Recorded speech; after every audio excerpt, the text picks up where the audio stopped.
Sabi na, is God rules, and it will always be good. No? Malamig doon, tulhati ng Diyos. Kung magtuon ka sa kingdom of God, the concept or the gospel of the kingdom of God, kita mo man, kaya mga Bible scholars, minsan magpagkabag ka, at ang kailangisulti, di yun kinimasapot. Kay Diyos mali. So, it is a revelation of God. At the same time, the revelation is something.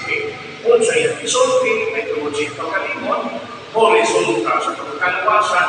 At yung isulti, ito na may buha. Kita may matang sulti may buha. Di man dapat Diyos. So, isulti sa Ginoo, ito na yung mahita mo.